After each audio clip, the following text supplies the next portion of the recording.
सर्व अच्युत गोत्रीय बंधू आणि भगिनी, त्याचप्रमाणे साधू संतांना दंडवत प्रणाम. आज आपण 88 नंबरच्या सत्संगामध्ये प्रवेश करत आहोत.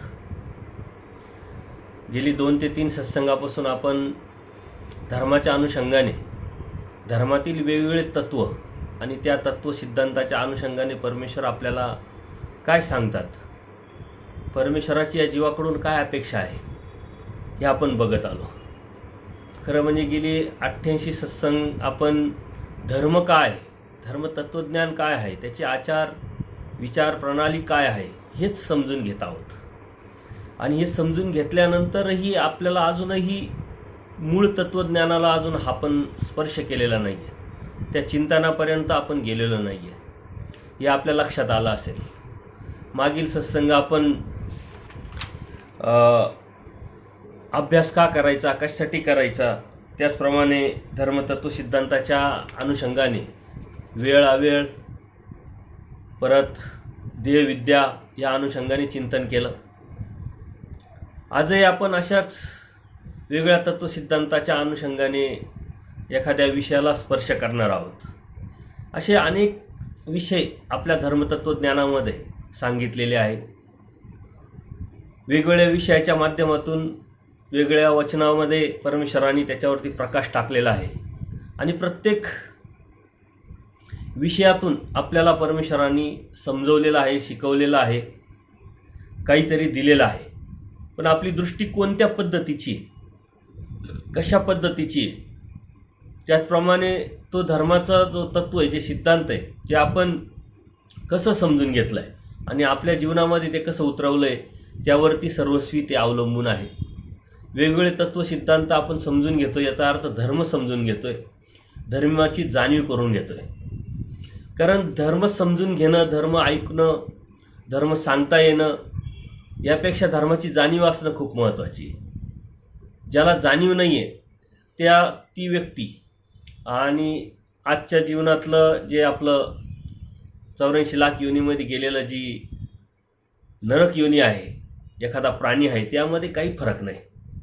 उलट त्याहीपेक्षा खालची योनी ज्याला धर्माची जाणीव नाही त्याची म्हटली तरी चालेल. कारण ते भोगभूमी असल्यामुळं, भोग योनी असल्यामुळं तो भोगण्यासाठी गेलेला आहे, पुढचं लागत नाही. इथं मात्र मागचं संपतंय पण पुढचं पण लागतंय. म्हणून धर्माची जाणीव असणं खूप गरजेची, धर्माचा उमट असणं खूप गरजेचं आहे. आणि ही जाणीव जर नसेल तर परमेश्वर म्हणतात त्याचा काही उपयोग नाही. आणि ज्याला जाणीव आहे त्या जाणीवेच्या जीवाला जो ज्या परिस्थितीत आहे, ज्या अवस्थेत आहे, तीच त्याच्यासाठी नरक आहे. कारण तो तळमळत असतो, त्याला दुःख होत असतं. त्यांनी जीवदेवता प्रपंच आणि परमेश्वर हे जसं आहे तसं समजून घेऊन आचाराच्या विचाराच्या अनुषंगाने त्याचं चिंतन त्यांनी केलेलं असतं आणि म्हणून त्याला सतत तळमळ धडपड धर्माच्या अनुषंगाने त्याची असते. म्हणून जाणीव असणं खूप गरजेचं आहे. आणि ह्या वेगवेगळ्या विषयातून आपण परमेश्वराच्या तत्वसिद्धांताची आपण जाणीव करून घेतोय. विषय खूप आहे, मोठे मोठे आहे, गहन आहे आणि त्याची संख्या पण खूप मोठी आहे. परंतु आपल्या जीवनामध्ये धर्म आणि धार्मिकता सांभाळत असताना कोणकोणत्या तत्वसिद्धांताचा आपण विचार केला पाहिजे, त्या तत्वसिद्धांताच्या अनुषंगाने चिंतन करून आपल्या जीवनामध्ये धार्मिकताची जी प्रगती आहे ती कोणती साधता येईल, कशा पद्धतीनं साधता येईल, याचा विचार आपण करतो, याचंच आपण चिंतन करतोय. विषय जरी खूप मोठे असले तरी कोणते विषय आपल्या जीवनाला अत्यावश्यक आहे, कोणते विषय आपल्यावरती परिणामकारक आहे, कोणत्या विषयातून आपल्याला संभ्रम निर्माण होतोय, कोणत्या विषयातून आपण धर्मापासून किंवा धर्मावरून जाण्याची शक्यता आहे, ह्याच विषयाला आपण स्पर्श करतोय. आणि ते समजून घेऊन, ते जाणून घेऊन आपल्या जीवनामध्ये उतरवण्याचा प्रयत्न करतोय. तसं धर्म अभ्यासाला जेव्हा आपण लागतो तेव्हा धर्माच्या अनुषंगाने आपल्या मनामध्ये अनेक भ्रम निर्माण झालेले असतात, अनेक संभ्रम निर्माण झालेले असतात, अनेक गैरसमज निर्माण झालेले असतात. वरवर बघता आपण धार्मिकता करत असताना विधीच्या अनुषंगाने, आचाराविचाराच्या अनुषंगाने हे संभ्रम आपल्यामध्ये, गैरसमज आपल्यामध्ये सतत निर्माण होत असतात. असे अनेक संभ्रम, असे अनेक गैरसमज पूजनीय आचार्यांच्या स्मृतीस्थळामध्ये आचार्यांनी त्यावरती प्रकाश टाकलेला आहे. ज्याप्रमाणे एखाद्या वचन, त्या वचनाच्या अनुषंगाने सांगितलेला अर्थ सूत्र पाठामध्ये किंवा प्रकरणवाशामध्ये आलेला आहे, परंतु एखाद्या साधकाचा त्याविषयी संभ्रम निर्माण झालेला आहे, गैरसमज निर्माण झालेला आहे आणि त्याच नजरेने तो प्रत्येक साधकाकडे बघतोय. त्यावेळेस मात्र आचार्यांनी त्या सूत्रावरती एक प्रकाश टाकलेला अशा अनेक स्मृतीमध्ये आपल्याला आढळतो. म्हणून संभ्रम निर्माण न होण्यासाठी आपल्याला जे आपण वचनं बघतोय त्या वचनाचा प्रकरणवश काय आहे, त्या प्रकरणवशानुसार आपण त्याचं तत्व आणि सिद्धांत समजून घेतलं पाहिजे आणि त्या अनुषंगाने आपल्या जीवनामध्ये त्याची कशी विषय व्यवस्था करता येईल, ते कसं आपल्याला पाळता येईल, ते कसं आपल्याला आचरणात आणता येईल, याचा विचार आपण केला पाहिजे. ही विषय व्यवस्था धर्माच्या अनुषंगाने आपल्याला करता आली पाहिजे, परंतु ती ऊर्ध्वगतीची असली पाहिजे. ऊर्ध्वगतीची विषय व्यवस्था करणं जीवाला थोडं अवघड जातं, कारण अधमती, अधगती, अधरती, मतित्रयामध्ये गुरफटलेला हा जीव तो खालच्या दर्जाची विषय व्यवस्था करतो. जे कारण सांगतो, तक्रार करतो, त्याला खालच्या दर्जाची विषय व्यवस्था म्हणतात. किंवा त्या तत्वसिद्धांतापासून पळणे, करण्याची इच्छा नसणे, कळतंय पण वळत नसणे, अशा पद्धतीनं नीच किंवा अधगतीची विषय व्यवस्था ह्या जीवाची प्रवृत्ती असल्यामुळे तो करत असतो. परंतु ऊर्ध्वगतीची विषय व्यवस्था ही आपल्याला करता आली पाहिजे आणि त्या अनुषंगाने आपण हे तत्वसिद्धांताचं चिंतन आपण करत आहोत. आज आपल्यामध्ये सर्वात जास्त एक संभ्रम निर्माण झालेला आहे की आपण दैवराटीचे आहोत.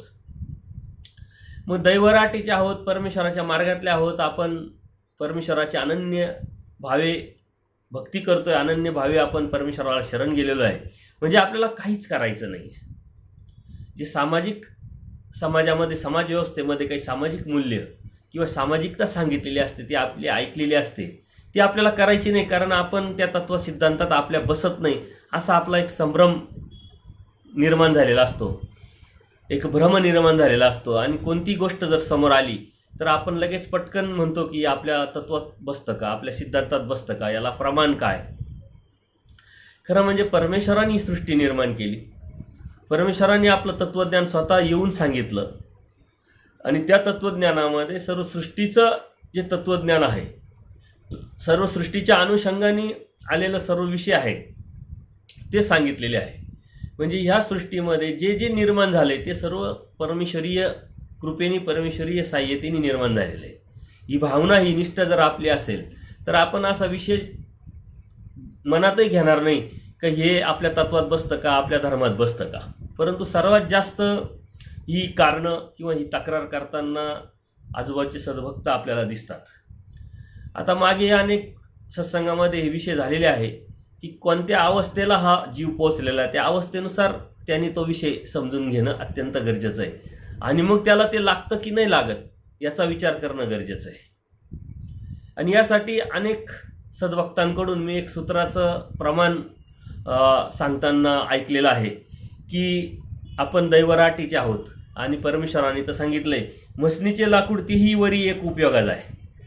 म्हणजे स्मशानभूमीमधले असलेले जे लाकूड आहे ते कोणाच्या तरी कशासाठी तरी उपयोगात जातं, परी आपण कौनाच्याही उपयोगा नवाचा आहे. पण आपण मात्र दैवराटीचे जे पुरुष आहे, दैवराटीचे सद्भक्त आहे, कोणाच्याही उपयोगी केलं नाही पाहिजे, असं या सूत्राचं प्रमाण देऊन आपल्याला विषय व्यवस्था करताना अनेक सद्भक्त दिसतात.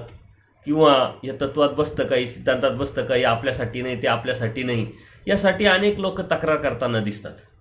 त्यामध्ये अनेक वेगळे सामाजिक गोष्टी असतात, विषय असतात. एखाद्या सामाजिक संस्थेमध्ये काम करताना, काही सामाजिक कामं करताना आपल्याला त्यावेळेस हे ऐकायला भेटतं की आपल्या सिद्धांतात बसतं का, आपण दैवराटीचे आहोत. किंवा कोणीतरी अडीअडचणीत संकटात असताना त्याला मदत करण्याच्या वेळेस या गोष्टी आपल्याला ऐकावल्या जातात. परत संकटात असताना आपलं ब्लड म्हणजे रक्तदान देणं आहे, रक्तदान घेणं आहे, याविषयी बरेच प्रश्न निर्माण झालेले असतात आणि विचारत असतात सद्भक्त. खरं म्हणजे आपल्याला जेव्हा गरज पडते तेव्हा आपण दुसऱ्यांची मदत घेतो. शरीरामध्ये रक्ताची गरज पडली तर आपण रक्त पण घेतो. त्यावेळेस कोणाचा विचार करत नाही की हे कोणीतरी दिलेलं आहे, हे कोणीतरी आपल्याला मदत केलेली आहे आणि म्हणून ते आपल्याला घेता येत आहे. मात्र आपली देण्याची वेळ आली का मग आपण लगेच तत्व, सिद्धांत, धर्म, आचार, विचार प्रणाली, प्रमाण बघत असतो. ही अनुषंगाने आपली पळवाट आहे. खरं म्हणजे ज्यावेळेस आपण घेतो त्यावेळेस आपण विचार केला पाहिजे. कोणीतरी मदत करतंय मग घ्या मदत, पण मदत देण्याची वेळ आली का मग आपल्या तत्वसिद्धांतात बसत नाही. म्हणजे अप्रत्यक्षरित्या आपण असं समजायचं की आपला धर्म माणुसकीहीन आहे. आपल्या धर्मामध्ये कोणत्या प्रकारची माणुसकी नाही. कोणाला मदत करणं हे धर्मात तत्वात बसत नाही. कोणाला मार्गदर्शन करणं धर्मात तत्वात बसत नाही. कोणाला तरी काहीतरी देणं, कोणाच्या तरी मदतीला धावणं, कोणाच्या तरी उपयोगी पडणं हे धर्मात बसत नाही असं समजायचं का? तर हा संभ्रम आहे, हा भ्रम आहे. जर तसं असतं तर परमेश्वरांनी आपल्या तत्वसिद्धांतामध्ये अनेक सामाजिक मूल्य जे सांगितले आणि ते वेळोवेळी आपण अनेक कार्यक्रमांमधून साधुसंतांच्या मुखातून ऐकत आलेलो आहे की आपल्या धर्माचं तत्वसिद्धांत असे आहे, आपल्या धर्माचं श्रेष्ठत्व असे आहे, त्यामध्ये असं सांगितलंय, त्यामध्ये तसं सांगितलंय. मग फक्त हे सांगण्यापुरतंच आहे का किंवा ऐकण्यापुरतंच आहे का? याचा जर आपण विचार केला तर ते ऐकण्यासाठी किंवा सांगण्यासाठी परमेश्वरांनी हा धर्म स्थापलेला नाही आहे. हे फक्त सांगण्यासाठी आणि ऐकण्यासाठीच परमेश्वरांनी तत्वसिद्धांत आपल्याला सांगितलेलं नाही आहे. तर परमेश्वरांनी आचार्यतयाचा धर्म सांगितला. जो करील त्याला ते धर्माचं तत्वसिद्धांत समजेल, कळेल आणि त्याचा धर्म असेल. मग तो कोणी का असेना, जर एखादा धर्माचं तत्व, एखादा सिद्धांत, एखादा अन्य माणूस जरी तो करीत असेल तरी तो धर्मात बसतोय. कारण ते अहेतुक जर त्याचं घडलं, त्यांनी अहेतुक किंवा अदृष्टपर कोणती इच्छा न ठेवता, कोणतेही उद्देश न ठेवता जर ती सेवा तो करीत असेल तर त्याला कधीतरी हा परमार्गाचा योग येणार आहे. त्याच्यामुळे तो धर्मातलाच आहे. आपण त्याला अन्य म्हणून बाजूला करतो, परंतु जर ते एखाद्या आपल्या धर्माचं तत्वसिद्धांत जर पाळत असेल तर तो धर्मातलाच आहे. हे लक्षात घ्या. जसं अन्नदान उत्तम असं आपल्या धर्मामध्ये स्पष्ट सांगितलेलं आहे. अन्नदाना इतकं चांगलं दान हे नाही. कारण अन्नदान आपण जे करायचंय ते केल्यानंतर समोरच्या व्यक्तीचं, समोरच्या सद्भक्ताचं पोट भरलं का तो मागत नाही. त्याच्यामध्ये अभिलाषा तो त्याच्यामध्ये निर्माण होत नाही. त्याला जितकं पाहिजे तो तितकंच घेतो. त्याचा जास्त संग्रह करता येत नाही, म्हणून तो तृप्त असतो. आणि तृप्त जीव परमेश्वराचं स्मरण, चिंतन करू शकतो, स्वस्थतेने आचार विचार करू शकतो. अशा अनुषंगाने अन्नदान हे उत्तम सांगितलंय. बरं, अन्नदान उत्तम हे आपण करतोय, आपण आपल्याच याच्यात अन्नदान करतोय. परंतु एखादी अन्य व्यक्ती आणि ती अन्नदान करते, तिला त्यातलं कोणत्या प्रकारचं गांभीर्य नाही किंवा ज्ञान नाही आहे, फक्त एक संस्कार आहे म्हणून तो कुठंतरी अन्नदान करतोय, कोणत्या तरी मठात जातोय, गोरगरिबांना करतोय. याचा अर्थ तो अधर्म करतोय असं होत नाही. ज्यावेळी आज तो पुण्य मिळावं किंवा काहीतरी मला लाभ व्हावा, काहीतरी फायदा व्हावा या स्वार्थाने जरी अन्नदान करत असेल तर तो संस्कार त्याला पुढे घेऊन जाणार आहे. त्या संस्कारांनी केव्हा तरी त्याच्या मनामध्ये जर भाव आला की मला काही नको, मला फक्त देव हवा आहे, म्हणजे असा अदृष्ट भाव आला, निरपेक्ष भाव आला आणि त्यातून ते जर अन्नदान त्याचं घडलं, त्या भावेतून, त्या उद्देशातून, त्या ध्येयातून, तर नक्कीच परमेश्वराची कृपा त्याला होते आणि परमेश्वराचा बोध त्यातूनच निष्पन्न होतो. म्हणजे अहेतुक भूतभजन ज्ञानाप्रती साधन. म्हणजे तुम्ही हा विचार करा की एखादी अन्य व्यक्ती अन्नदान करते, ती कोणासाठी करते, का कुठं करते याचा काही मतलब नाही आता. कारण फक्त तो हेतूनी करतोय म्हणून ती अन्य झाली. परंतु अहेतुक झालं तर ती परमेश्वर मार्गात आणि परमेश्वर मार्गाची घडते, म्हणून तो जो भाव आहे तो परमेश्वरापर्यंत पोहोचतो आणि मग त्याला ज्ञानाची जी अवस्था आहे ती प्रगट होत असते किंवा परमेश्वर प्राप्त करून देत असतात, त्याला बोध होत असतात. म्हणून आपण सुद्धा कळत नकळत कधीतरी केव्हा तरी अन्य होतो आणि ह्या अन्य असताना अहेतुक काहीतरी आपल्याकडून देवतेची भक्ती म्हणा किंवा अन्नदान आहे ते घडलं, ती देवता ते स्वीकारू शकत नाही म्हणून ते परमेश्वरापर्यंत पोहोचलं आणि म्हणून ते आपल्याला परमेश्वराने बोध दिला, आपण परमार्गात आलो. त्यामुळं कोणालाही तुम्ही असं म्हणू शकत नाही का हे तत्वात सिद्धांतात बसतं का. आता आपण वेगळ्या अवस्थेत आलेलो आहे. आज आपण अवस्थेत आलोय, आपण कुठंतरी प्रवासाला जातोय, आपण घरून शिदोरी घेतलेली आहे आणि ते शिदोरी घेतलेली असताना आपण जेवण करताना ते उरल्यानंतर आपण काय करायचं ते आपण म्हणतो अरे फेकलं तर ते चांगलं नाही, जनावराला घातलं तर आपल्याला लेप लागतात, ते आपल्या तत्वसिद्धांतात बसत नाही, कोणाला तरी व्यक्तीला माणसाला जर द्यायचं तरी तत्वात बसत नाही. मग करायचं काय? ते खायचं, त्याचा नवीन पदार्थ करायचा. परंतु तेही करू शकत नसेल तर मग फेकलं तर ते मुंगी काहीतरी जनावरं काहीतरी खाणार, ते लागणारच. एखाद्या माणसाच्या जर मुखी गेलं तर काय वाईट आहे असा विचार करून जर कोणाला दिलं तर हे सुद्धा धर्माचंच काम आहे. परंतु आपल्या मनामध्ये एक संभ्रम निर्माण झालेला आहे की यांनी लेप लागेल, त्यांनी लेप लागेल. लेप हा हेतुक क्रियेनी लागतो. कोणत्या क्रियेनी लेप लागत असतो, कोणत्या अनुषंगाने लेप लागत असतो, तर ह्या ज्या गोष्टी आहे या आपण जर समजून घेतल्या तर त्यातून आपल्याला बरेच त्याच्यावरती प्रकाश पडेल आणि आपल्या मनामधली जी संभ्रमावस्था आहे ती नक्कीच निघून जाईल. कारण ही संभ्रमावस्थेमुळेच अनेक वेळा आपण धर्म सांभाळताना आपल्याला अडचणी निर्माण होत असतात आणि ह्या अडचणी निर्माण होत झाल्यानंतरच आपल्याला धर्म कसा सांभाळावा, का सांभाळावा, त्यामध्ये आपल्याला एक अडचणी निर्माण होऊन पुढं त्या प्रश्न निर्माण होतो आणि आपण खऱ्या अर्थाने तिथं थांबतोय. तर लेपक्रिया, निर्लेपक्रिया अशा पद्धतीनं दोन क्रिया असतात. कोणत्या क्रियेतून लेप लागतो, कोणत्या क्रियेतून लेप लागत नाही याचा विचार जर केला तर हेतुक क्रिया जी आहे त्यातून आपल्याला या गोष्टीचं लागत असतं. कोणत्या तरी सत्संगामध्ये यावरती आपण प्रकाश पण टाकलेला आहे आणि ह्या आपण समजून घेतलेल्या आहे. तर जर आपलं असं जर झालं आपल्या जीवनामध्ये, आपण कुठंतरी प्रवास करतोय, शिदुरीतलं आपलं अन्न जे आहे ते उरलेलं आहे आणि मग आपल्याला ते कोणाला तरी द्यायची, फेकण्यापेक्षा कोणाला तरी द्यावं अशी मानसिकता तयार झालेली आहे. परंतु आपण लगेच संभ्रम निर्माण करतो की कोणीतरी आपल्याला सांगतं की अरे लेप लागेल, आपलं पाप लागेल, आपल्या तत्वसिद्धांतात हे बसत नाही, असा जर विचार केला तर मग ते करायचं काय अन्न? तर त्यावेळेस जर अहेतुक म्हणजे कृष्णार्पण म्हणून जर आपण कोणालाही दिलं, कोणताही उद्देश नाही आहे, फक्त ते वाया जाऊ नये म्हणून, पुण्य लागावं म्हणून नाही किंवा काहीतरी मला भेटावं म्हणून नाही, फक्त ते वाया जाऊ नये. जरी आपण फेकलं तर ते कोणीतरी खाणार आहे आणि त्याचा जास्त आपल्याला दोष लागेल म्हणून जर ते दिलं कृष्णार्पण करून तर कोणत्याही प्रकारची तत्वसिद्धांत किंवा दोष आपल्याला लागत नाही याचा आपण जरूर विचार केला पाहिजे. आता हे म्हसनीचे लाकूड ह्या अनुषंगाने, या वचनाच्या अनुषंगाने जर आपण लीळा जर बघितली तर अनुसरण चर्या निरूपण म्हणजे अनुसरणाची चर्या निरूपण करताना हे सूत्र परमेश्वरांनी सांगितलेले आहे.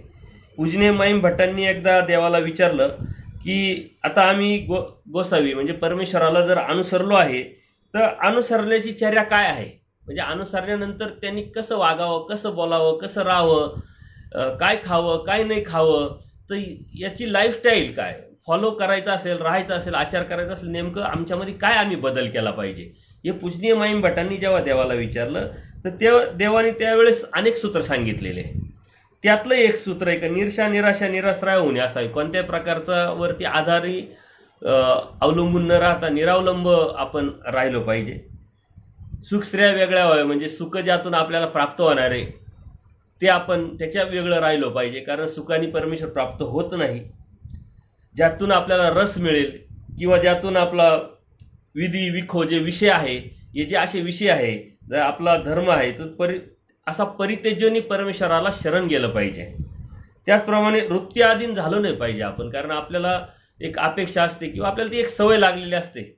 आपल्याला झोपताना फॅनच लागतो, गादीच लागते, ही वृत्त्याधीन किंवा स्थितीअधीन का अशाच ठिकाणी आपल्याला झोप लागते, असंच जेवण लागतं, ती वृत्त्याधीन स्थितीअधीनता जी आहे ही आपली निघून गेली पाहिजे. विकार हा इंद्रियाचा धर्म आहे, विकल्प हा मनाचा धर्म आहे. तर हे जे धर्म आहे विकाराचे आणि मनाचे हे त्यागले पाहिजे. परित्यजनी परमेश्वराला शरण गेलो पाहिजे आणि अशा पद्धतीनं मग परमेश्वराने हे पुढचं सूत्र सांगितलं. मसनीचे लाकूड तेही एका उपयोगात आहे, म्हणजे ते कोणाच्या तरी तांत्रिका मांत्रिकाच्या याच्या त्याच्या कशाच्या तरी कामी येतं, आपण एवढंही उपयोगी नाही गेलं पाहिजे.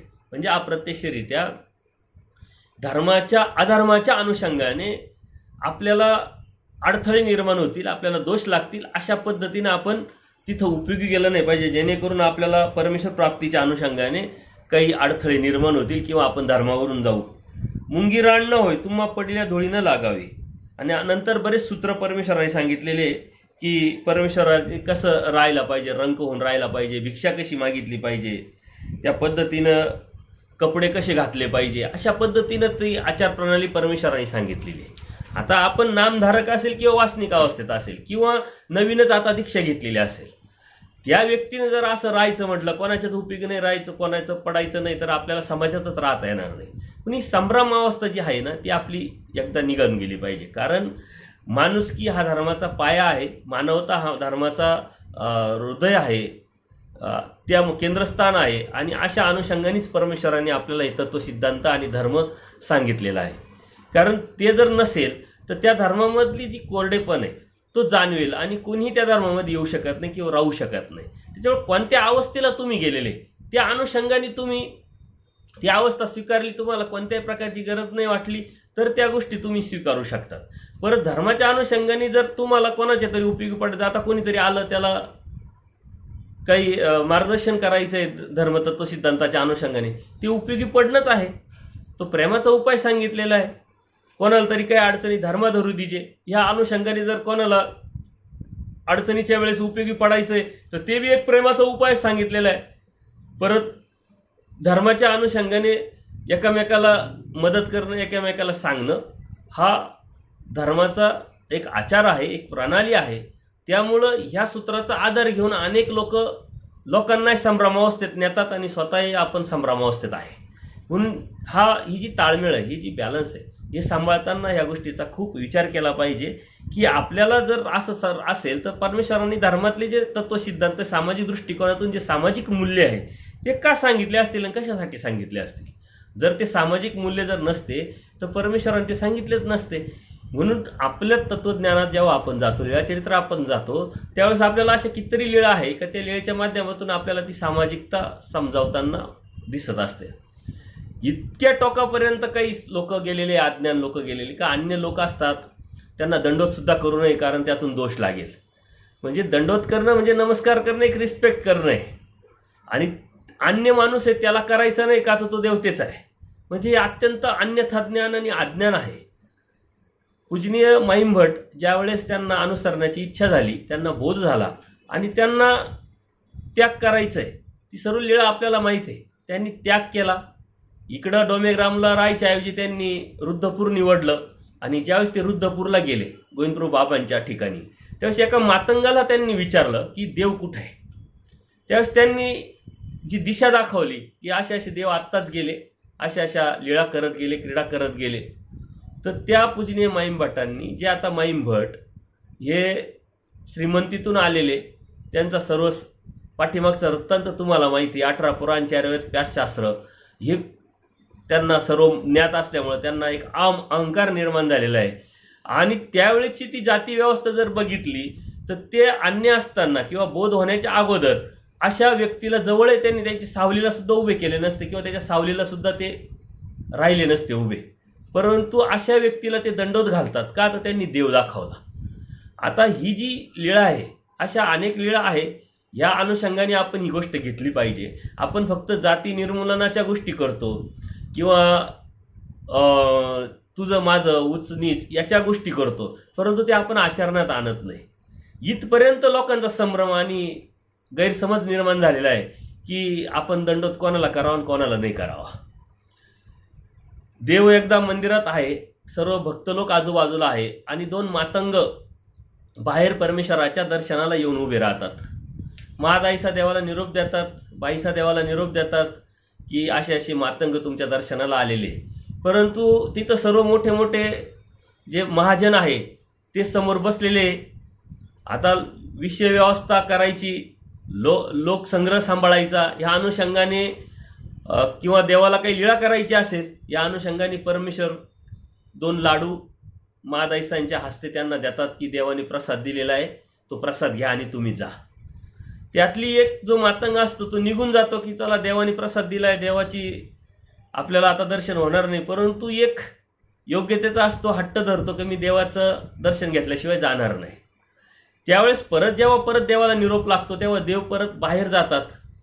देव बाहेर गेल्यामुळं सर्व जे महाजन असतात आजूबाजूचे ते पण परमेश्वराबरोबर बाहेर येतात आणि मग त्या मातंगाने दर्शन घेतल्यानंतर, देवाने त्यांना दर्शन दिल्यानंतर, देवाने अगोदर ज्या मातंगाला जो लाडू दिलेला आहे प्रसाद म्हणून, तोच लाडू परमेश्वराकडे ते परत देतात आणि तो परमेश्वर घेतात आणि घेतल्यानंतर त्या महाजनांना म्हणतात की हा परमेश्वराचा प्रसाद तुम्ही घ्याल का?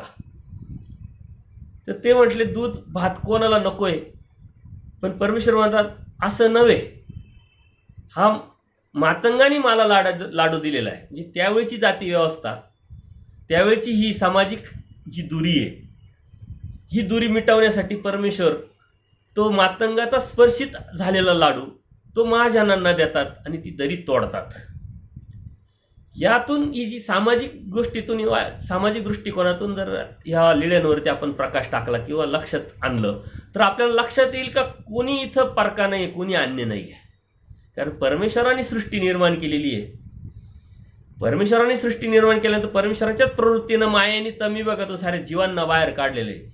फक्त त्याच्या योग्यतेनुसार, त्याला ते प्रयत्नानुसार त्याला ते भेटलेलं आहे. म्हणून आपण हे वर्गीकरण केलेलं आहे. कारण जीव विषम, परमेश्वर सम. परमेश्वरासमोर सर्व सारखे आहेत.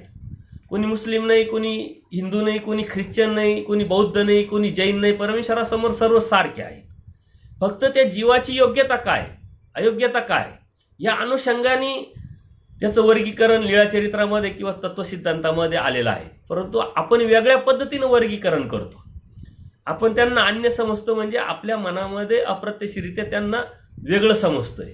आणि म्हणून ह्या ज्या गोष्टी आहे, ह्या दृष्टी आहे, ही आपण विचारलं पाहिजे.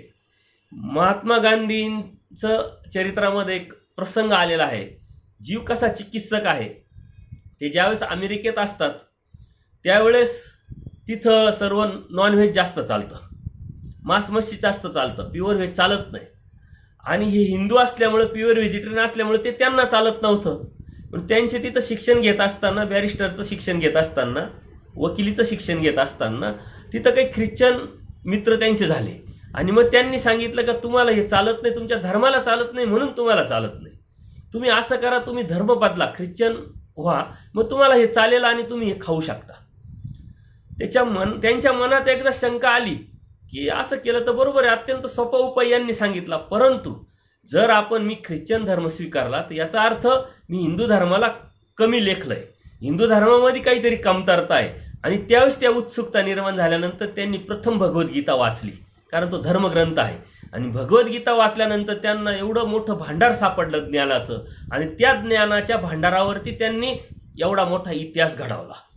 सांगण्याचं तात्पर्य काय की आपल्याकडे काहीच कमी नाहीये, फक्त आपल्याला ती चिकित्सा निर्माण झाली पाहिजे, ती उत्सुकता निर्माण झाली पाहिजे, ती शोधण्याची इच्छा निर्माण झाली पाहिजे. ती शोधण्याची इच्छा नसल्यामुळं मग आपण विषय व्यवस्था करतो आणि कोणत्याही गोष्टीला, धर्माला सुद्धा अधर्म समजतो, त्या धर्मापासून दूर जाण्याचा प्रयत्न करतो किंवा धर्म वेगळ्या पद्धतीने लोकांना सांगण्याचा प्रयत्न करतो. तर हा विषय आपण अत्यंत खोलात जाऊन चिंतन जर केलं तर लक्षात येईल. त्याच्यामुळं सामाजिक मूल्य, सामाजिक तत्व हे धर्माचे पाया आहे. आणि आपण समाजात वावरत असताना समाजाचे संकेत आपल्याला पाळावे लागतील. कितीतरी लोक मला फोन करून विचारतात की हे करण्याची गरज पडली, आता हे करावं की नाही करावं. मग काही सणवार असतात, काही ठिकाणी जाण्याचा योग आलेला असतो. आता हेतुक जेवण आणि अहेतुक जेवण, कोणत्याही प्रसंगानुसार केलेलं जेवण हे हेतुक असतं. ते आता घ्यावं की नाही, प्रसंग आणि समाजामधली आपली नाळ किंवा समाजात ते कोणाचं आहे, कशाचं आहे, ते टाळण्यासारखं आहे का नाही, ही आपली कुशलता असते धर्माच्या अनुषंगाने. तर हा विचार आपण अगोदरही आपल्या सत्संगामध्ये केलेला आहे. परंतु किती सांभाळायचं, कसं सांभाळायचं, आणि आपण कोणत्या अवस्थेला, कोणत्या निष्ठेला परमेश्वराच्या धर्माच्या पोहोचलेलो आहे, त्याच्यावरती ह्या गोष्टी असतात. आता आचार म्हणजे काय, विचार म्हणजे काय, याचा जर विचार केला तर आपल्याला फक्त बाह्य अंगाने ज्या विधी आपण ज्या करतो त्याला आपण आचार समजतो. आणि हे तत्वात बसत नाही, ते तत्वात बसत नाही, हे बसतं का नाही, ते बसतंय, ह्याला आपण विचार समजतो. आता आचार प्रणाली परमेश्वराने खूप मोठी सांगितलेली आहे. आणि ती आचार प्रणाली आंतरिक, आचाराचा जो भाग आहे हा आंतरिक शुद्धीकरणाचा विषय आहे, आंतरिक बुद्धीकरणाचा विषय आहे. आणि त्या बुद्धीतून, आंतरिक मनातून आपल्यामध्ये जो बदल करून घेऊन समाजाप्रती आपली दृष्टी बदलणं, समाजाकडे पाहण्याची आपली नजर बदलणं, समाजाविषयी आपला वेगळा विचार करणं, समप्रमाणात विचार करणं, अत्यंत होकारात्मक विचार करणं म्हणजे आचारप्रणाली, म्हणजे विचारप्रणाली. आपण जे स्वीकारलेलं आहे, जे स्वीकारतोय आणि जे आपण आज करतोय ती आपली आचारप्रणाली. मग आपण धर्मात आहे तर धर्माचे तत्वसिद्धांत कोणते आहे, ते आपण स्वीकारलेले की नाही, ते आपण करतोय की नाही, याचा विचार करून त्या आचाराची व्याख्या आपण ठरवली तर चांगलं होईल. खरं म्हणजे खोटं बोलणं हा काही धर्माचा आचार नाही. कारण परमेश्वराने स्पष्ट सांगितलं, लटिकेही खोटं न बोलायचं, म्हणजे चेष्टेने सुद्धा कोणाशी खोटं बोलू नये. परंतु लीळाचरित्र गेल्यानंतर मार्कंडांनी खोटं बोलले, त्याला परमेश्वराने अधर्म म्हटले, कारण बाईसांच्या ते लक्षात आणून दिलं. परंतु महादाईसांनी एकदा खोटं बोलले तर देव त्यावरती खुश झाले. आता कोणत्या वेळेस कशासाठी तुम्ही खोटं बोलताय याच्यावरती धर्म आणि अधर्म ठरतो. ज्यावेळेस, आणि ती जाणीव, त्या जाणीवेतून ह्या गोष्टी निर्माण होत असतात. महादाईसांचं चरित्र जर आपण समोर घेतलं तर जाणीव किंवा बोध होण्याच्या अगोदर महादाईसांना वाराणसीला जायला त्यांच्या गुरूंनी सांगितलं. देव स्पष्ट त्यांना बजावतात की काय बाई वाराणसीला, इथं जसे झाडं आहे तसे तिथं झाडं, इथं माणसं आहे तिथं माणसं आहे, त्याच्यामुळं तुम्ही जाऊ नका. परमेश्वराचं जे सन्निधान आहे ते जीवाला मोक्षाला किंवा मुक्तीला नेणार आहे, आणि तुम्ही तिकडे जर गेले तर त्यातून तुम्हाला काही लाभ होणार नाही, कारण तीर्थ देवता जे क्षेत्र आहे ते आपलं होतात. हे परमेश्वरांनी वारंवार सांगून सुद्धा त्यांनी ऐकलं नाही. न ऐकण्याचं कारण त्यांचे पूर्वश्रमीचे जे गुरु आहे त्यांना त्यावेळेस बोध झालेला नव्हता आणि ते जातात. गेल्यानंतर त्यांनी काही परमेश्वराची कृपा उपजली, परमेश्वराची ती कृपा त्यांनी जोडलेली असल्यामुळं परमेश्वर त्यांना मार्गदर्शन करतात, तुम्ही जाताचे तर तिथला काही आचार तुम्हाला माहिती आहे का, तर ते नाही म्हटले. आणि विनंती केल्यानंतर मग परमेश्वराने त्यांना सांगितलं की तुम्ही जा, तिथं जागा भाड्याने घ्या, स्वतः कष्ट करून ते स्वयंपाक बनवा, कुणी आंधळा असेल कुणी पांगळा असेल त्याला खाऊ घाला, परंतु अशा पद्धतीनं आचार करा म्हणे. तर त्या पद्धतीनं त्यांनी केला. आता ते कोणासाठी अहेतुक बुध भजन घडलं, ते कोण होते काय होते आपला विषय नाही आहे, परंतु कोणत्याही प्रकारचा उद्देश नसल्यामुळं परमेश्वरांनी सांगितलं म्हणून त्यांनी ते अन्नदान केलं. अहेतुक भूतभजन ज्ञानाप्रती साधन, त्यांना ती योग्यता प्राप्त झाली आणि त्यांना पश्चाताप निर्माण झाला की देव सांगत होते तेच बरोबर होतं, मी विनाकारण आले. आता तिकडून आल्यानंतर त्यांना बोध झाला परमेश्वराकडून, त्यांनी अनुसरण घेतलं, ते अनुसरले. आता तेव्हा त्यांना परमेश्वर सांगत होता सन्निधान तुम्ही राहा, परंतु ते ऐकले नाही. परंतु एक वेळ अशी आली की महादाईसाला आणण्यासाठी त्यांचे जे पूर्वश्रमीचे जे गुरु आहे दादोस, त्याच दादोसांनी त्यांच्या आई राणाईसा यांना पाठवलं. तर त्यावेळेस पाठवल्यानंतर आत्ता बोध झालेला आहे, जाणीव झालेली, आत्ता कळालंय परमेश्वर कोण आहे, जीव कोण आहे, परमेश्वराचं सन्निधान म्हणजे काय हे सर्व कळालेलं आहे महादाईसा. आता बोलवलंय, नाही म्हणता येत नाही, कारण सामाजिक जी जडणघडण आहे, समाजाची जी जडणघडण आहे तिथं आपल्याला डायरेक्ट नाकारता येत नाही, करायचं काय. त्यावेळेस मात्र ते आयडिया करतात. जेवण झाल्यानंतर वाटी धुण्याच्या अनुषंगाने ते बाहेर जातात आणि पडण्याचं नाटक करतात. त्यांचा पाय मुरगळतो, दुखतो असं ते दाखवतात. आता पाय दुखतोय म्हटल्यानंतर चालता येणार नाही, मग रात्रभर ते कणत राहतात. खरं म्हणजे पाय दुखत नाही, लागलेलं नाहीये, त्यांनी खोटं केलेलं आहे. का तर टाळायचंय, जायचं नाहीये त्यांच्याबरोबर, परमेश्वराच्या सन्निधानातून जायचं नाही. आता जाणीव झालेली आहे, बोध झालेला आहे, म्हणून ते खोटं नाटक करतात. दुसऱ्या दिवशी ते राणाईसाला सांगतात की माझा तर पाय दुखतोय, मला खूप त्रास होतोय, 2-3 दिवस नीट व्हायला लागतील, तुम्ही तोपर्यंत राहत असाल तर मी येते तुमच्याबरोबर. पण ते म्हणते नाही, मला जावं लागेल, कारण दादोसांकडे कुणी नाहीये. त्यामुळं मग ते देवाची परवानगी घेतात. देवसुद्धा सांगतात की राहा 2-3 दिवस, ते पाय नीट होतील आणि मग जा घेऊन. देवाला काय त्यावेळेस महादाईसाला थांबा म्हणत होते आणि आत्ता घेऊन जा म्हणताय, हा काय प्रकार आहे. हा जर विचार केला आपण तर प्रकरणवश आणि त्यातला जो सिद्धांतिक जो भाग आहे तो आपण लक्षात घेतला, त्याचं चिंतन केलं तर आपल्याला ते लक्षात येईल. परंतु देवाने सुद्धा जीवासारखं होऊन आलेले, देह धर्म जीव धर्म सामाजिकता परमेश्वराने स्वीकारली ह्या जीवासाठी. मग त्यांना असं दाखवायचं आहे का मी पण म्हणत होतो. ते निरोप देणार आहे दादोसांना की देव पण म्हणत होते की तुम्ही जा थांबा, परंतु पाय दुखत असल्यामुळे आम्ही काही थांबलो नाही, आम्ही निघून आलो. ते गेल्यानंतर, त्या निघून गेल्यानंतर देव त्यांच्याकडे जातात, सर्व भक्तजनांना सांगतात की चला आपण आता महादाईसा कुठे, आपण बघू त्यांचा पाय दुखतोय कसा दुखतोय. गेल्यानंतर देव म्हणतात, बाई तुम्ही कशा पडल्या, तुमचं काय दुखतंय, कसं दुखतंय, कसं आहे, दाखवा बरं पडून. मग त्या खरोखर तसं पडून दाखवतात आणि देव सुद्धा हास्य करतात, खुश होतात, प्रसन्न होतात. का तर देवाचं सन्निधान तुटू नये म्हणून त्या खोट्या बोललेल्या असतात, खोटं खोटं पडलेलं असतं, खोटं खोटं लागून कणलेलं असतं, दुखणं झालेलं आहे असं खोटं खोटं केलेलं असतं. हे सारं खोटं आहे, परंतु धर्मासाठी, परमेश्वराच्या तत्वासाठी, परमेश्वराच्या सन्निधानासाठी ते खोटं नाही होत.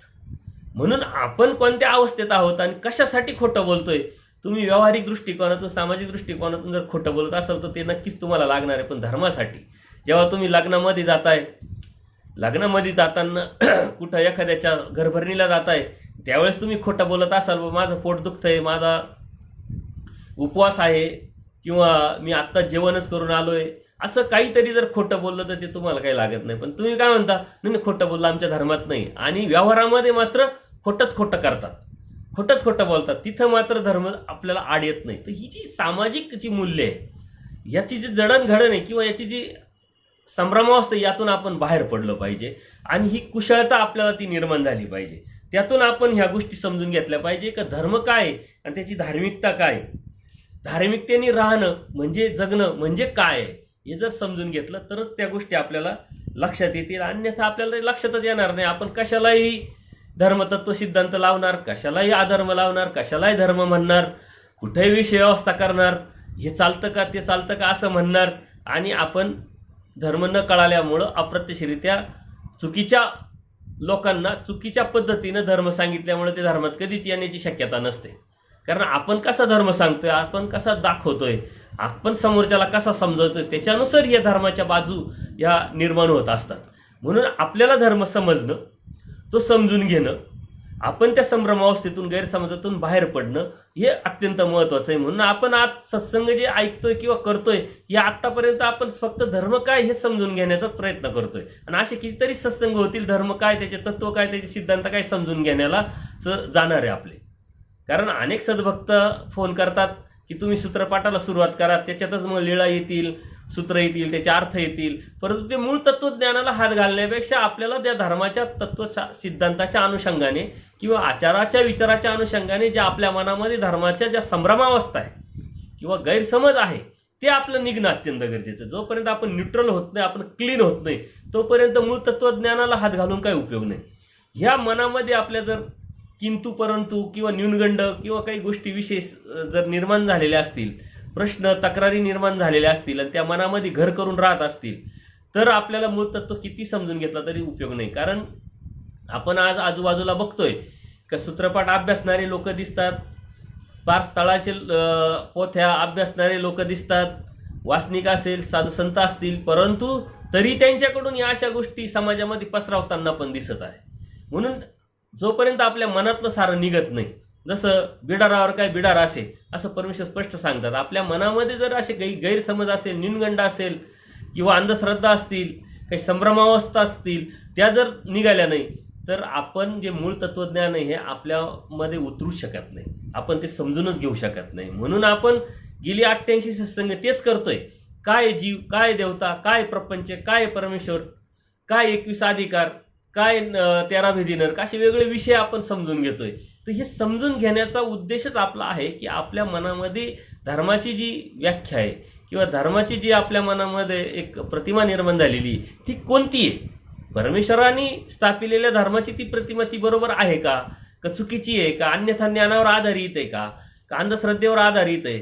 तर ह्या विचार करून आपण जर क्लीन झालो, न्यूट्रल झालो, तरच ते मूळ तत्वज्ञान आपल्या याच्यामध्ये घुसणार आहे. जसं आपल्याला दुपारी 12 वाजता जेवण करायचंय, आपण कोणत्या तरी नातेवाईकाकडे गेलो, तिथं दूध घेतलं, एखाद्या मित्राकडे गेलो, तिथं नाश्ता केला, परत कोणीतरी भेटलं, काहीतरी खाल्लं, तर 12 वाजता जेवण आपण करू शकत नाही. कारण आरकड वरकड आपल्या पोटामध्ये गेलेलं आहे. जेवण करायचं असेल तर आपलं पोट रिकामं असलं पाहिजे, तेव्हा ते जेवणाचा पूर्ण आस्वाद घेऊन आपल्या जीवनामध्ये आपल्याला त्याचा उपयोग होईल, त्याची इथून जी ताकद आहे ती भेटणार आहे आपल्या शरीराला. तसं आपल्या डोक्यामध्ये जर अनेक गोष्टी इकडूनच्या तिकडूनच्या जर गेलेल्या असतील तर जे मूळ तत्वज्ञान आहे आपल्या डोक्यात जाणारच नाही, तिथपर्यंत आपण पोहोचू शकत नाही. म्हणून हे सत्संग जे आपले आहे हे सर्व त्यातले काढणारे, ते आपण काढायचे, त्याचं चिंतन करायचं, ते बाहेर काढायचंय, जे घाण आहे ते काढून टाकायचंय, जे चांगलं आहे ते स्वीकारायचंय, त्यावरती चिंतन करून मग आपल्या मूळ तत्वज्ञानावरती पायावरती आपण जाणार आहोत.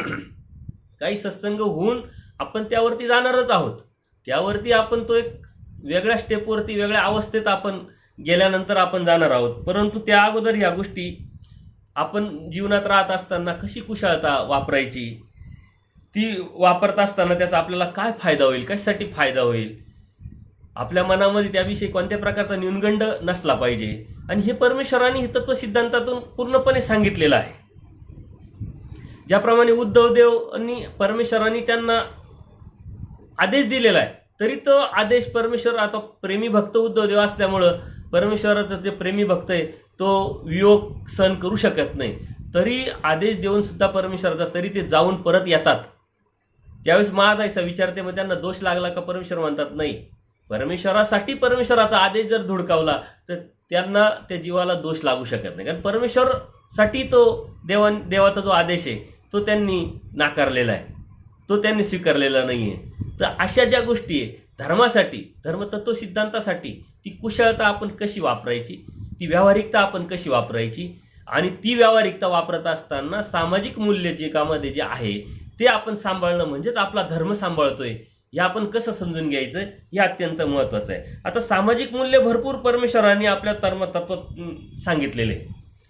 तुम्हा भूतग्राम अभय देवावे, म्हणजे एकदा दायंबाला बाईसांनी सांगितलं की दूध घेऊन या गावातून, आणि ते जात असताना त्यांना स्थिती होते आणि ते जोरजोरात मोठ्याने आरोळी ठोकतात. आता त्या गाववाल्यांना असं वाटतं की कोणीतरी काहीतरी दरोडेखोर आले का काय, त्यामुळं त्या गावामध्ये सर्व भीतीचं वातावरण निर्माण होतं. भीतीचं वातावरण निर्माण होऊन पळापळ निर्माण होते, आणि दायंबा परत जेव्हा परमेश्वराकडे येतात तेव्हा परमेश्वर म्हणतात की गावामध्ये काय गडबड चालू आहे, ती स्थिती त्यांची निघून जाते. तर म्हणे ते मी आरोळी दिली अशी आणि म्हणून असं झालं.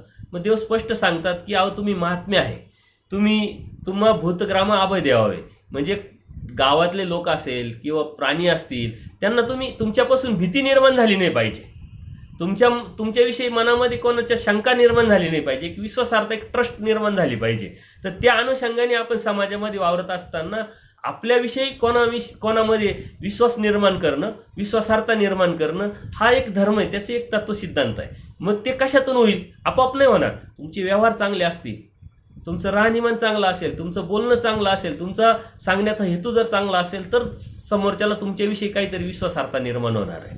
पूर्वीचे लोक म्हणायचे की जर माणसांना ओळखायचं असेल तर एक तर त्याच्याबरोबर व्यवहार करून बघा किंवा प्रवास करून बघा. आता व्यवहारामध्ये मग ती कसा तो व्यवहार पाळतोय, योग्य अयोग्यता, त्याची भामटेपणा, त्याचा खोटेपणा, त्याची अनैतिकता, त्याची विचारधारा कळत असते. म्हणून व्यवहारातून माणसाचं सर्व व्यक्तिमत्व आहे ते दिसत असतं. तो व्यवहार आपला जर चांगला असेल किंवा एखाद्याला समजावण्याचा उद्देश असेल तर तुमचं त्याच्या पाठीमागचा हेतू जर निरपेक्ष असेल तर त्याच्यावर प्रभाव पडेल, त्याचं चांगलं वाईट त्याला कळेल, त्यातून तुमच्याविषयी विश्वासार्हता निर्माण होईल. किंवा जर तुम्ही खोटंच करत असेल, तुमचा व्यवहारात चुकीचा असेल तर तुमच्याविषयी त्यांच्या मनामध्ये शंका निर्माण होईल, भय निर्माण होईल. तर ते अधर्माचं काम आहे. जर यदाकदाचित एखादा व्यक्ती अन्य आहे परंतु तो अत्यंत विश्वासार्हतेने व्यवहार करू शकतो, अत्यंत चांगल्या विचाराचा आहे, समाजाच्या प्रती त्याची चांगली विचारधारा आहे, कोणाला मदत करण्याची प्रवृत्ती आहे, त्याच्यावरती लोक ट्रस्ट करतात, विश्वास करतात, तो अप्रत्यक्षरित्या एक धर्माचंच काम करतो, एक धर्माचा सिद्धांत किंवा तत्व सांभाळतोय. आणि कधीतरी केव्हा तरी अहेतुकाकडे तेव्हा तो झुकेल, तेव्हा तेच तत्व त्याला परमेश्वराच्या बोधाला पात्र करून देणार आहे. त्याच्यामुळे ह्या जगामध्ये कोणतं चुकीचं नाहीये, कोणतंच अधर्म नाहीये, फक्त आपली दृष्टी अवस्था कोणती त्याच्यानुसार आपण त्याकडे बघत असतो आणि आपली आचारप्रणाली त्यावरती आपण निर्माण करायची असते, आपण ती समजून घेण्याची असते. तुम्हा मारिता पूजिता समानाच हो किंगा, परमेश्वरांनी हे सूत्र जे सांगितलंय. आता याच्यामध्ये प्रत्येक सूत्राच्या लीळा आहे, त्या लीळा जर आपण बघितल्या तर तुमच्या लक्षात येतील. आणि हे प्रमाण आपण घेतलं तर सूत्रांच्या मधूनच प्रमाण घेत असतो. तर ह्या ज्या गोष्टी आहे परमेश्वरानं मारिता पूजिता समानच वॉकिंग, म्हणजे तुमच्या मनामध्ये कोणाविषयीही चुकीची भावना निर्माण झाली नाही पाहिजे. कधीतरी कोणीतरी आपल्याला चुकीचं बोललेलं आहे, कोणाकडे तरी बोललेलं आहे, आपल्या कानावरती ती गोष्ट आलेली आहे आणि कानावरती ती गोष्ट आल्यानंतर आपल्या मनामध्ये त्याच्याविषयी जर चुकीची धारणा जर निर्माण होत असेल आणि त्याच्याविषयी जर आपल्या मनामध्ये एक न्यूनगंड निर्माण होत असेल तर मग आपण धर्माचं काम करत नाही, हे लक्षात घेतलं पाहिजे. एकदा परमेश्वर म्हणजे जवळगावी आसन भटास्थान निरीक्षणी शिक्षापन वस्ती, तर एका ठिकाणी जवळगाव म्हणून जे आहे तिथं परमेश्वर बीजे करतात आणि गावाबाहेरील जे पश्चिमेला नदी असते तिथं परमेश्वराचं निंबातळी आसन झालं. तर परमेश्वर आले आहे म्हणजे गोसावी आले आहे असं ऐकून काही भक्तजन गावातले ते परमेश्वराकडे येतात. त्यावेळेस परमेश्वर त्यांना म्हणतात की देवळी पाहून या. काही जे भक्त परमेश्वराबरोबर असलेले किंवा तर कुठं थांबायचं, कसं थांबायचं, कोणतं मंदिर योग्य अयोग्य आहे, तर तुम्ही जाऊन पाहून या, देवळी पाहून या. ते अवघे गेले म्हणजे सर्व गेले आणि बघून सर्व इकडं तिकडं बघून परत आले. तर त्यांनी ते मंदिर व्यवस्थित नाही पाहिलं, ते खचलेलं होतं, पडणारं होतं. पण ते येऊन सांगतात देऊळ कैसे असे का आचार, देव त्यांना विचारतात कसं आहे मंदिर, तर ते म्हटले बरोबर आहे, चांगलं आहे म्हणे, व्यवस्थित आहे, काही प्रॉब्लेम नाही. आणि त्याच वेळेस मग देव सांगतात भट्टोबासांना म्हणजे पूजनीय आचार्यांना का तुम्ही जाऊन बघा या म्हणे, तुम्ही गावातलं जे मंदिर आहे ते जाऊन बघा. तर ते गेले. तर ज्या ठिकाणी मंदिर असतं तिथं आचार्य गेल्यानंतर सर्व व्यवस्थित बघायला, निरीक्षण करायला, त्यांच्या नजरेने ते बघायला लागले. तर मंदिर असं असतं का ते कधी पडू शकतं, तसं आताच पडेल इतकं खुळखुळ झालेलं असतं, जुनं झालेलं असतं. मग ते सर्व बघून आल्यानंतर आचार्यांना देव विचारतात की बघितलं का मंदिर, कसं आहे मंदिर. तर आचार्यांनी एक त्यांना सांगितलं की महादाश्रमाच्या यंत्रासारखं आहे म्हणे. महादाश्रम जे आहे तर त्यांनी जे यंत्रासन, ते आता लीळा तुम्हाला माहिती आहे पैठणची, तर ते देवाला विरोध करणारे त्यांनी देवाला पूजायला बोलावलं, परंतु यंत्रासन असं रचलं का सर्व देवतेला आव्हान करून जेणेकरून परमेश्वराचा काहीतरी घात होईल किंवा काहीतरी त्यांना इजा पोचेल. परंतु परमेश्वराच्या त्या सामर्थ्यापुढं ते उलटं होऊन गेलं, त्या परमेश्वरावरती काही झालं नाही. तर ते आचार्यांना माहीत असल्यामुळे त्या आचार्यांनी त्याची उपमा कुठं लावली, ते मनात आहे कुठं तरी म्हणून लावली. तर देव त्यांच्यावरती कोपले म्हणजे अक्षरशः चिडले आणि मग ते म्हणतात जी आम्ही ऐसे म्हणूनची, म्हणजे असं तुम्ही म्हणायला नाही पाहिजे म्हणे, तुम्ही महात्मे किंगा, तुम्ही मारिता पूजिता समानाच व्हावं किंगे, आणि तुम्ही हे विसरून गेले पाहिजे. तर तुमच्या मनामध्ये कोणती गोष्ट राहते आणि ते त्याचं चिंतन कसं करतात त्याच्यानुसार तुमचं धर्म आणि धार्मिकता ठरत असते. कोणाचं तरी काहीतरी आपल्या कानावर आलेलं असतं, कोणीतरी काहीतरी बोललं, खरं खोटं आपल्याला माहीत नसतं किंवा आपल्या संदर्भात आपल्या अनुभव तसा चुकीचा आलेला असतो. आपण एखाद्यावरती अत्यंत विश्वास ट्रस्ट केलेला असतो आणि त्याच्याकडून चुकीचा अनुभव आपल्याला आल्यानंतर त्याच्याविषयी आपल्या मनामध्ये सतत काहीतरी खटकत राहतं आणि त्याला मग आपण ते आपलं मन दुखवतो आणि त्याच्याकडे त्या पद्धतीने त्या नजरेने पाहतो. तर हे चुकीचं आहे. तुमच्या मनामध्ये ते राहिलं नाही पाहिजे, तुम्ही ते विसरून गेलं पाहिजे, कारण त्यांनी त्याचं केलेलं आहे. तुमचा धर्म तुम्ही सांभाळायचा आहे. तुम्ही ते धर्म सांभाळत असताना तुमचे तत्वसिद्धांत तुम्हाला सांभाळायची. आता हे ते धर्मतत्व जे मूल्य आहे हे सांभाळत असताना आपल्याला कोणत्या प्रकारचा विधी कर्मकांड वगैरे करावं लागणार नाही, पण समाजात राहताना तर कशा पद्धतीनं राहायचंय, कोणत्या पद्धतीनं राहायचंय, कोणत्या विचारानं राहायचं, कोणत्या आचारानं राहायचं, हा एक धर्म आहे आणि तो धर्म परमेश्वरांनी प्रस्थापित केलेला आहे. म्हणून आपल्याला समाजात राहायचं असेल तर समाजासारखं समाजाचे संकेत पाळावे लागतील. फक्त आपल्या तत्वसिद्धांताला कुठेही बाधा येणार नाही अशा पद्धतीने आपल्याला ते तत्वसिद्धांत आपल्या कुशळतेने आपल्याला पाळायचे. याचा अर्थ ते धर्मातच नाही, ते तत्वातच नाही, ते सिद्धांतातच बसत नाही, ते चुकीचंच आहे, ते अन्यच आहे, ते अधर्मीच आहे असं आपण म्हणू शकत नाही. या असं म्हणणं याचा अर्थ आपण आपला धर्म नीट समजून घेतलेला नाही. समजून न घेतल्यामुळे आपल्यामध्ये मनामध्ये आपल्या धर्माविषयी संभ्रमावस्था आहे, शंका आहे आणि म्हणून आपण या गोष्टी सांभाळून घेतल्या पाहिजे, समजून घेतल्या पाहिजे. कितीतरी सामाजिक मूल्य आहे की जे आपण कोणते कर्मकांड विधी न करता सामाजिक मूल्य पाळतो आणि ते सामाजिक मूल्य पाळत असताना एक धर्मतत्व सिद्धांत आपण पाळत असतो. ती एक प्रकारची परमेश्वराची पूजाच आहे, ती एक प्रकारची परमेश्वराची भक्तीच आहे, हे आपण समजून घेतलं पाहिजे. आणि आपल्या मनातून जे संभ्रम आहे ते बाहेर पडायचे. महात्म्याने प्रिय वक्ता होय, महात्म्याने सत्यर जेव्हा होय. आता ह्या लीळा जर आपण बघितल्या तर अत्यंत सुंदर लीळा आहे. देव लोणी पारनेर अशा ठिकाणी गेलेले असतात. 4-5चा टायमिंग असतो. तिथं गेल्यानंतर तो एक महादेवाच्या मंदिरामधला जो गुरु असतो की जो पुजारी असतो तो नेटकाच त्या मंदिरातून बाहेर जात असतो. आता देवाने आचार्याने सांगितलं की इथं बघा कोणी आपल्याला कुठं राहता येईल, काय व्यवस्था करता येईल, भिक्षा वगैरे. तर अशा अनुषंगाने आचार्यांकडे ते बघतात. आचार्य त्यांना जाताना पाहिल्यानंतर ते डायरेक्ट म्हणतात ओ गुरु हो, म्हणजे आवाज देतात डायरेक्ट. आणि आवाज दिल्यामुळं त्याचं मन पण खटकलं आणि ते थोडेसे त्रागा करतात. परंतु देवाने स्पष्ट सांगितले अहो तुम्ही महात्मे किंगा, तुम्ही प्रिय वक्ता व्हावे. आणि मग देव त्यांना सामोरे जातात. देव स्वतः सांगतात राणे हो कसे आहे, म्हणजे तुमचे घरचे निके आहे का, चांगले आहे का, अशी विचारपूस करतात आणि ते सुखावतात. त्यांना खूप बरं वाटतं आणि मग ते स्वतःहून परमेश्वराला मंदिरात तिथं घेऊन जातात, त्यांची व्यवस्था करतात. गावात जाऊन काही ब्राह्मणांच्या घरून भिक्षा वगैरे आणून मागून देवाकडं त्यांची सर्व व्यवस्था करतात. म्हणजे सांगण्याचं तात्पर्य काय की आपण समाजामध्ये वावरत असतो. एखाद्या ड्रायव्हरला बोलवायचं असेल, गाडी चालवणारा तो ड्रायव्हरच असतो, परंतु त्याला जर ड्रायव्हर म्हटलं तर त्याला नक्कीच दुःख होईल. एखादे कंडक्टर असतात, त्याला कंडक्टर म्हटलं तर नक्कीच दुःख होईल. तर तेच आपण जर गोड बोललं, भाऊ, दादा, काका, नाना असं जर बोललो तर तो एक सुखावतो. किंवा साहेब म्हणा, कारण ऊर्ध्वगतीचं जर बोललं तर कोणालाही बी स्तुतिवाचक बोललं तर कोणालाही बरं वाटणार आहे. हा खरा धर्म आहे. समाजात वावरत असताना आपण कोणाला काय म्हणतोय हे तोंडात आपल्याला येतं. हे तोंडात येतं कसं काय तर आपल्या मनात ते असतं.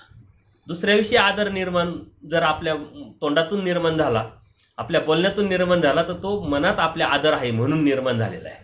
आपोआपच नाही, आपण कसं बोलतोय त्याच्यानुसार आपलं मन कसं आहे, आपली विचारधारा कशी हे कळत असतं, समजत असतं. चिंचाच्या झाडाला चिंचाच येतात, आंबे कधी येत नाही. तसं आपलं मन चांगलं असेल तर आपली विचारधारा चांगली, त्या विचारातून आपलं तोंडातून आलेले शब्द पण चांगलेच राहणार आहे. कोणाच्या तरी हिताचे, कोणाला तरी आनंद देणारे, कोणाला तरी सुख देणारे, कोणाच्या तरी स्तुतिवाचक असले पाहिजे. तर ही जी धारा आहे, ही विचारधारा ही परमेश्वराच्या मार्गाची विचारधारा आहे. ती विचारधारा आपण पाळली पाहिजे. आता याच्यासाठी काही खूप कर्मकांड करायचं नाही, विधी करायचं नाही, खूप काही खर्च करायचा नाही, पण चालता बोलता आपण धर्म कसा सांभाळायचा आहे, त्या धर्माचे तत्वसिद्धांत आपण कसे सांभाळू शकतो आणि त्यातून परमेश्वराची भक्ती कशी आपण जवळ करू शकतो, त्या भक्तीत कशी योग्यता प्राप्त करू शकतो, हे सांगण्याचा उद्देश आहे. महात्म्याने सत्तर जेव्हा व्हावे, असेच एकदा परमेश्वर गावात जातात. गावात गेल्यानंतर आचार्यांना सांगतात की बाबा काहीतरी भिक्षेला व्यवस्था करा. आणि मग आचार्य जातात. तिथं काही पारावर महाजन बसलेले असतात. त्यांना ते सांगतात की बाबा गोसावी आलेले, परमेश्वर आलेले. आता ते स्वामी म्हणतात, त्यांना त्याचा बोध नसल्यामुळं. तर आचार्य सांगतात, त्यांना ते विचारतात आचार्यांना किती लोक आहे, कसे आहे, काय पाहिजे तुम्हाला. मग आचार्यांनी सांगितलं का एवढे एवढे लोक आहे. पण मग कोणी दुधाहारी आहे, कोणी फलाहारी आहे, कोणी भोजन करणारे आहे, असे वेगळ्या गोष्टी सांगितल्यानंतर जेव्हा आचार्य येतात ते महाजन सर्व घेऊन येतात आणि देवासमोर ठेवतात का देवा हे जे दुधाहारी त्यांच्यासाठी दूध, जे फलाहारी त्यांच्यासाठी फल. मग देवाचार्याने इथं कोण दुधाहारी कोण फलाहारी म्हणे, जे आहे ते इथं तर सर्व आपल्याला जे पाहिजे जे आहे भोजनात किंवा आपल्या भिक्षेत जे येईल ते आपण खातो. असं तर कोणी नाहीये, वर्गीकरण काही कोणी केलेलं नाहीये. तर तुम्ही असं खोटं का बोलले होय. परमेश्वर त्यातून अत्यंत छोटी लीळा आहे, परंतु त्यातून खूप मोठं तत्व आपल्याला सांगतात की महात्म्यानी सत्यार जेव्हा होय. आता साधूंनीच चांगलं बोलावं, सत्य बोलावं असं काही आहे का. आपण परमार्गाचे स्वतःला समजतो, बोध झालेले परमेश्वराचे भक्त समजतो, अनन्य भावी भक्ती करतोय असं सांगतो. आणि मग ही विचार प्रणाली आपल्या मनामध्ये आपण रुजवली पाहिजे, तेव्हा आपण दैवराटीचे ठरतो. मग व्यवहारात सत्यता आपण पाळली पाहिजे, सामाजिक दृष्टिकोनात सत्यता आपण पाळली पाहिजे. सामाजिक दृष्टिकोनातून सत्यता पाळत असताना समाजाच्या प्रती आपलं कर्तव्य काय, ड्युटी काय, हे आपण पाळली पाहिजे. व्यवहारामध्ये खोटं नाटक, एक संभ्रम, एक भ्रम निर्माण झालेला आहे का व्यवसाय करायचा असेल तर खोटं बोलावंच लागेल, खोटं बोलल्याशिवाय व्यवसाय चालत नाही. पण हा अत्यंत अन्यथा ज्ञान आहे आणि अत्यंत भ्रम आहे. तुम्ही ठरवून घेतलं पाहिजे की बाबा मी ह्या वस्तूच्या पाठीमागं मला एवढं प्रॉफिट भेटलं पाहिजे, त्यातून माझं घर चालतंय, मला धार्मिकता सांभाळता येते. एखादी व्यक्ती अज्ञानी जर तुमच्याकडे ग्राहक म्हणून आलं, त्याला काहीच माहित नाही आणि ती लालच जर तुमच्याकडे निर्माण झाली, तुम्ही ठरवलेलं आहे पण त्यापेक्षा जास्त प्रॉफिट घेतलं ठरवण्यापेक्षा, तर मग तो अधर्म आहे, ते चुकीचं आहे. त्याच्यामुळं व्यावहारिकतामध्ये, सामाजिकतामध्ये, आपल्या जीवनामध्ये आपण सत्याने कसं वागतोय, कसं बोलतोय, ती एक प्रकारची आपली भक्तीच आहे, परमेश्वराची भक्ती आहे, धार्मिकता आहे. आणि ती आपण कशा कुशळतेने पाळतोय त्यानुसार तो धर्म आणि त्याची तत्वसिद्धांत आपल्याला समजतील, कळतील आणि आपण ती भक्तीमध्ये उतरू. अन्यथा आपल्याला हे काहीच करत नाही. हे करत असताना आपण अन्य लोक यामध्ये खूप दरी निर्माण केलेली आहे. परमेश्वर स्पष्ट सांगतात, दुसऱ्याचा देव झाला म्हणून काय दगडेने हाणून पाडावा का? कोणाच्या श्रद्धेला हात घालण्याचा काही आपल्याला अधिकार नाही, कारण त्याची ती योग्यता नाही आहे. ती योग्यता जेव्हा निर्माण होईल तेव्हा तो आपोआपच परमेश्वर त्याला बोध देणार आहे आणि तो बोध आणि बोधशक्ती देण्याची प्रक्रिया परमेश्वराकडून, ती परमेश्वराच्या अधिकारातलं आहे. आपण सांगण्याला अर्थ नाही, पण आपली ड्युटी, आपलं कर्तव्य म्हणून आपण सांगावं. परंतु हे सांगत असताना कोणाच्या श्रद्धेला हात घालून, कोणाचं मन दुखून आपण ते सांगण्यात काहीच अर्थ नाही.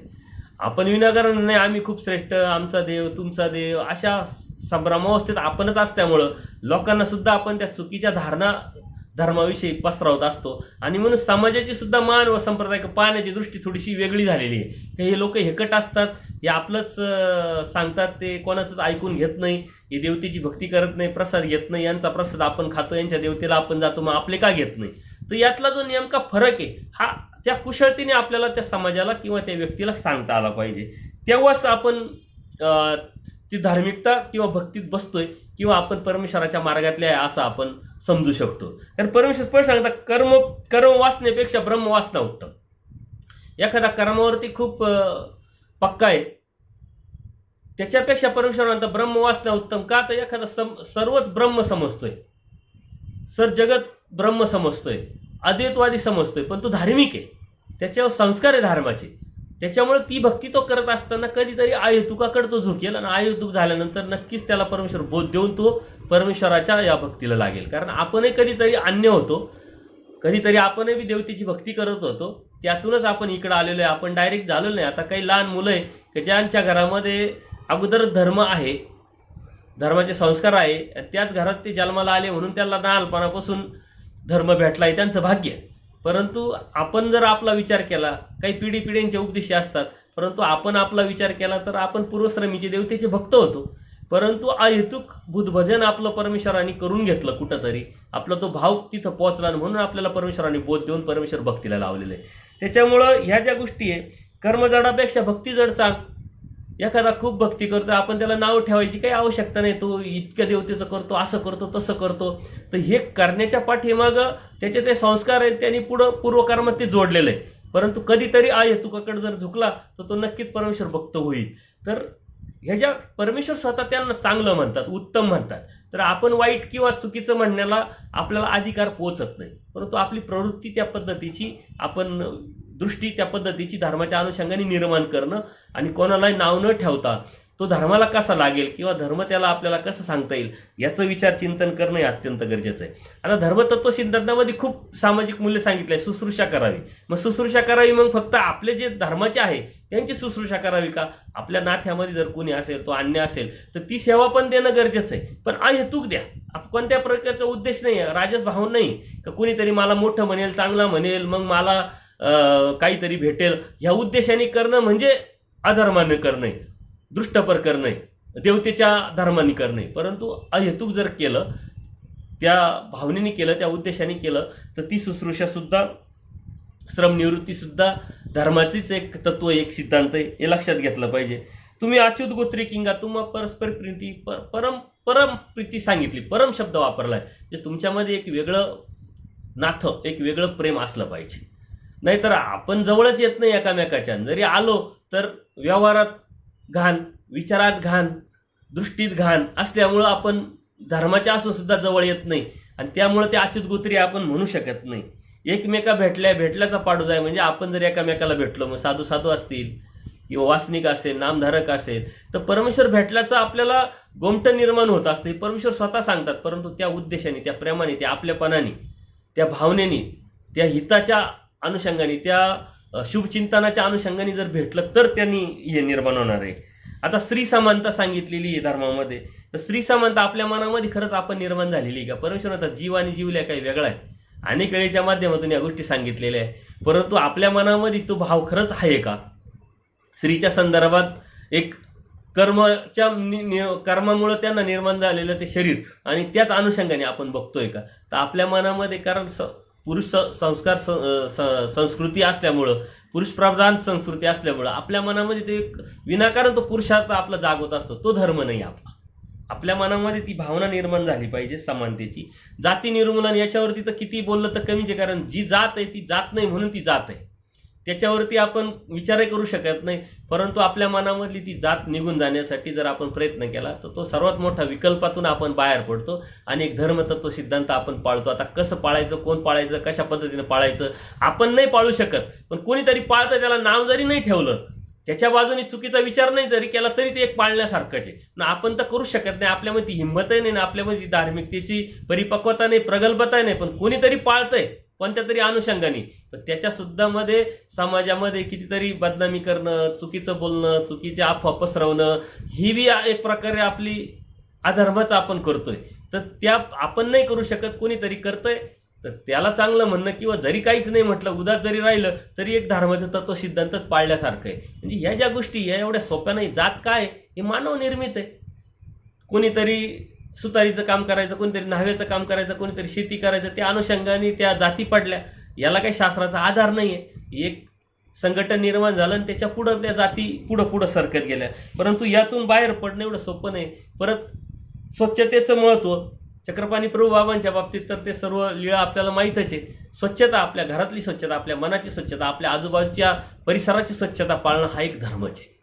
आता गव्हर्नमेंट सरकारने त्याच्यावरती कितीतरी फंड्स उभा करून स्वच्छतेचं महत्त्व देऊन आणि ते राबवताय, कायदे करताय, परंतु हा आपला धर्म आहे, ते एक तत्व आहे, धर्माचं सिद्धांत आहे. हे जर आपण समजून घेतलं तर नक्कीच तो भक्ती आपण करतो आणि समाजामध्ये आपली एक वेगळी ओळख, एक वेगळा प्रभाव निर्माण होऊ शकतो. त्याच्यामुळं जीवनमूल्य, आपली जी लाईफस्टाईल आहे, जीवनमूल्य सांभाळताना नैतिकता, व्यावहारिकता सांभाळणं हा एक धर्मच आहे. किंवा मार वाढवणी धर्म काढावा, म्हणजे आपण असं समजलं नाही पाहिजे का हा आपला नातेवाईक आहे, याला काय येतं, किंवा एखादा कमी जातीचा किंवा आणखीन कमी वयाचा याला काय येतं, असा विचार करून त्याच्याशी धर्मचर्चाच न करणं ही बी एक अधर्मता आहे. तर आपण हे आजच्या सत्संगात हे समजून घेण्याचा प्रयत्न केलेला आहे की धर्मामध्ये नुसते विधी कर्मकांड नाही आहे, धर्मामध्ये सामाजिक मूल्य आहे. ते सामाजिक मूल्य म्हणजे सामाजिकता, मग माणुसकी असेल, त्याच्यात मानवता असेल, सेवा असेल, समाजाची सेवा असेल, आपल्या जीवनामध्ये ते उतरवणं म्हणजे धार्मिकता आहे. आणि म्हणून त्याचं एक धर्मतत्व सिद्धांत आपण पाळले पाहिजे, म्हणजे ती एक भक्ती आहे. त्याच्यामुळे मनामध्ये आपलं जो संभ्रमावस्था आहे ती आपण आज काढण्याचा प्रयत्न केलेला आहे. यावरती नक्की प्रतिक्रिया द्या. बरेच लोक प्रतिक्रिया देतात, फोन करून सांगतात किंवा वैयक्तिक याच्यावरती सांगतात. तुम्ही सत्संग ऐकल्यानंतर नक्की त्याला सबस्क्रायबर करा, लाईक करा आणि त्याच्या कमेंट्समध्येच जर तुम्ही प्रतिक्रिया दिली तर सर्वांना कळेल आणि त्यावरती आपण पुढच्या सत्संगामध्ये नक्कीच प्रकाश टाकण्याचा प्रयत्न करू. दंडोत प्रणाम, दंडोत प्रणाम, दंडोत प्रणाम.